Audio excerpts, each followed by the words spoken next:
When it's got all the music on, I'll show you how it works. So on the right here, well, we've got this control, that's that wheel, and you can spin around. We've got a play pause, we've got a back, and we've got a home button. Those are the buttons I'm using, those ones in the middle. This one on the right, this big volume button, kind of dampened, it's got a good feel to it. I'm not going to use it because I'm not using the inbuilt out. I'm using a different output, this one, which is out. On the left, we've got a power button and a headphone socket, and a nice big clear screen. And of course, we can control it all with that remote and use it that way, or we can use these buttons on the screen. So I'm going to show you how it works. You can see here we can spin down, and it's nice little on-screen graphics changing as we go to the different menus.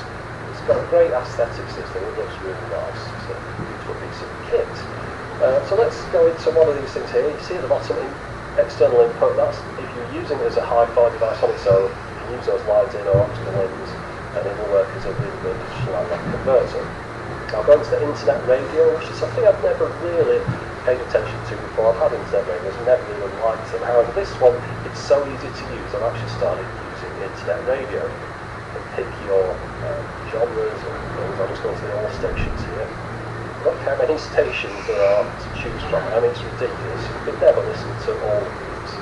So hopefully you manage to find a couple of radio stations you want. There's a few different ways to do that. You can go by genre or bit rate and things like that, and then put little favourite stations over here, so you've got easy access to them in the future.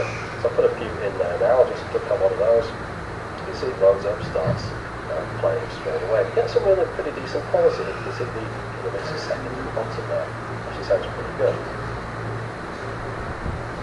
But of course I didn't buy this device to be an internet radio. I wanted it so I could play back all my music collection conveniently and easily. So let's have a look how good it is at doing that. I can pick genres, artists, albums or tracks. If you can see at the top of the screen now, I've got 915 albums in here. If I click on that, you can see 18,000 tracks. There's a lot of very large compilations in amongst those. You can scroll through these really easily. There's a sort of clicky feel to that knob there, so you can just stop it exactly where you want. Let's try playing back Talking All That Jazz by Stetson Sonic, which is on their In Full Gear album. So I'll just click that there, In Full Gear, spin down, track 30, Talking All That Jazz. And there we go, playing straight away. The good thing about having it on an internal hard drive, everything is quick. Notice we've got 320 kilobits a second on that one there. I'll show you some high-res audio that I've downloaded. I've got some from hdtracks.com. I mean, they all sound great, everything sounds great. Now let me show you how these buttons work. To move tracks, you're going to spin that little knob a little bit, slightly, and we'll move to the next track. It's like a skip forward, or you can skip back if you want.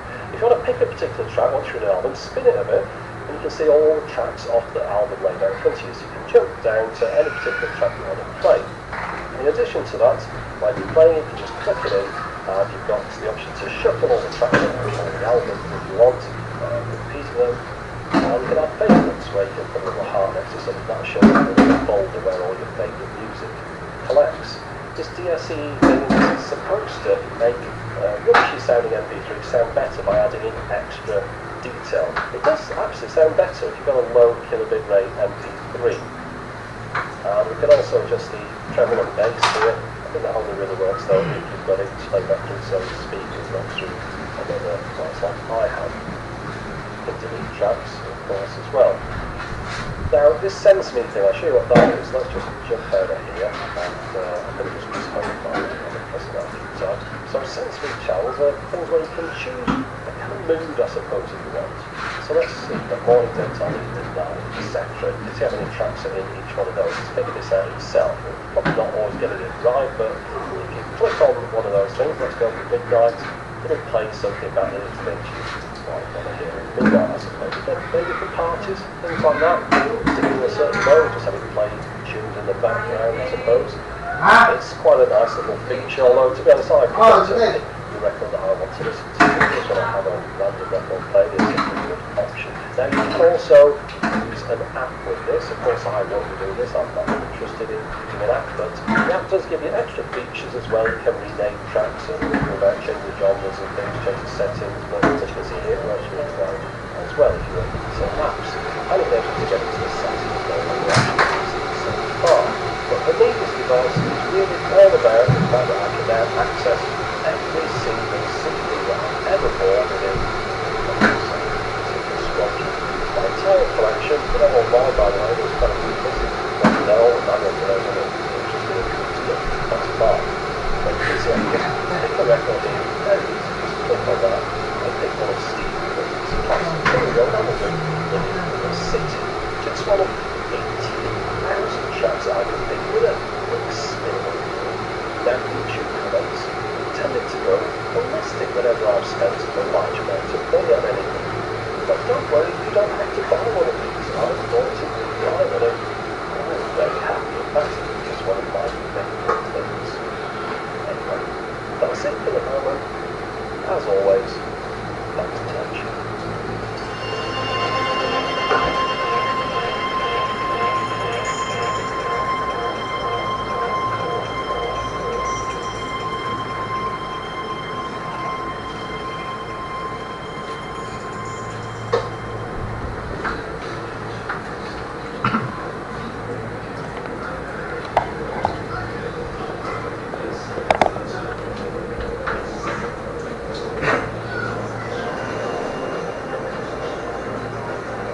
Into consumer electronics for as long as I can remember, but back in the 1980s, in the days before the World Wide Web and before gadget magazines, finding out about latest and greatest products actually required a bit of legwork. You had to go and look around the stores to see what new things they've got on display. So every few weeks I'd take the bus to my local town and have a wander around the electronic stores there. Perhaps the best one they had was a Dixon's.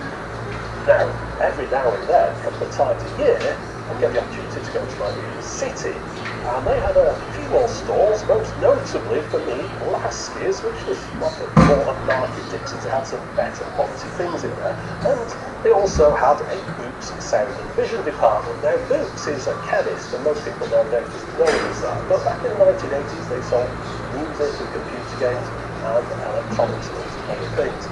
And in this catalogue here, which, by the way, I picked these up just to have my own little version of the internet, I suppose. When I visited the stores, these were like a memento, and I'd go home and I'd look through these very closely, thinking one day I'm going to own one of these. Well, one day has come now, because this 1985 catalogue on page 23 features the thing that I'm going to show you today. It's the Sony FH7 Mark II, and 33 years after I picked this catalogue up, I found one. So let's take a look at it.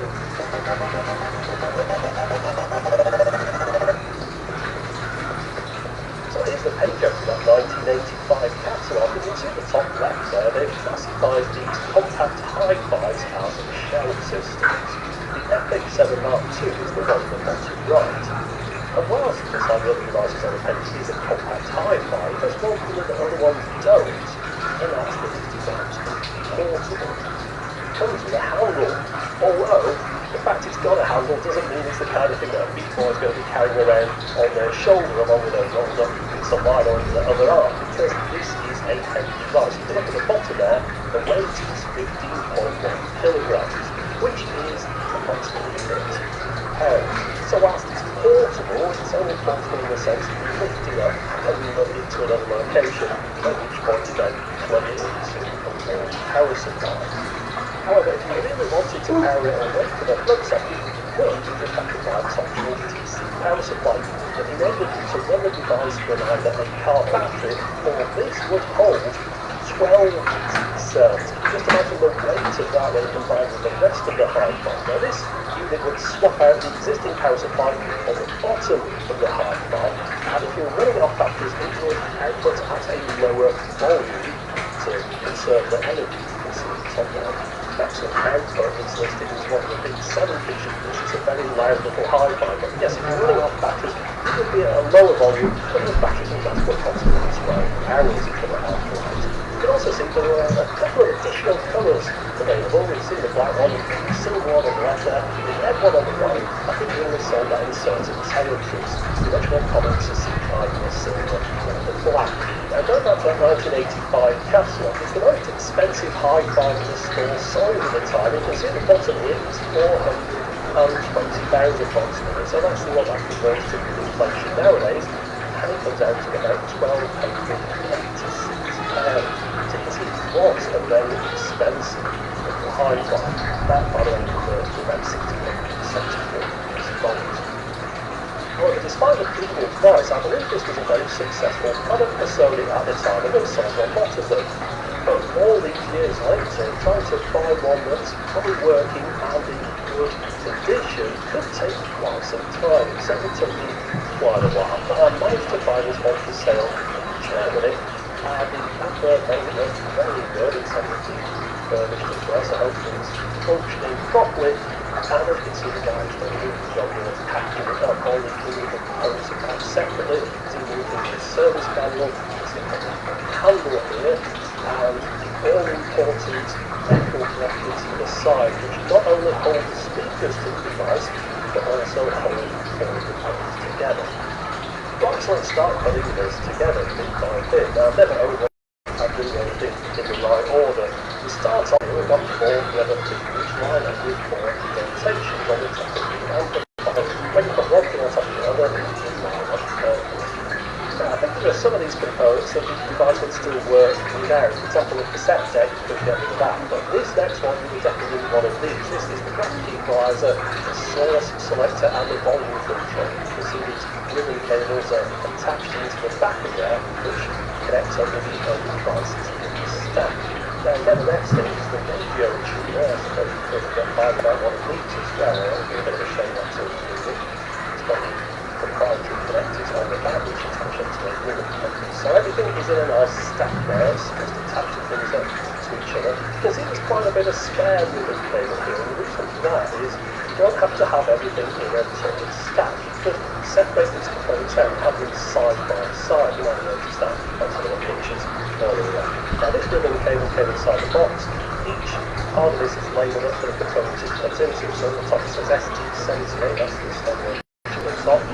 And the next one goes into the equalizer and source selector, and then down to the bottom and into the amplifier. You can tie the ribbon cables away into channels, which you've got to clip on either side just to keep everything nice and neat. So the next thing I'm going to do is put the metal brackets on the side. So these have the 2 jobs, holding it all together, but also these are the ones we take the speakers onto. I was glad to see the chap who sold this to me kept the screws for the brackets in the components themselves so that you can get a mess. So let's unscrew those. I've now put a bracket up against the side of this, and it all comes up very nice and neatly fitting on the components to the top and the bottom. Then spinning around, doing the same on the other side, and once I've got it all in there, tightening it up with a screwdriver. So just about everything with speakers on there. You can see these already have the brackets on the inside of them, so those just slide over the top of the brackets on the side of the components and drop into place. Now, the handle serves 2 functions. Number 1, obviously, it's a handle, but number 2, once you flint it onto the top of here, it holds everything in place. Those speakers can't slide up anymore once that handle's been clipped down. And when you try and lift this up, especially in front of you like this rather than at your side, you realise how heavy this really is. Just because it's got a handle on the top doesn't mean it's the kind of thing you'd enjoy carrying. But anyway, I'll just plug these speakers into here, and you might notice there's something a little bit odd going on. If you haven't, I'll explain more in a moment. Now, I was wondering what was behind this compartment on the back, and it turns out these 2 leaky batteries. I really don't know how long these have been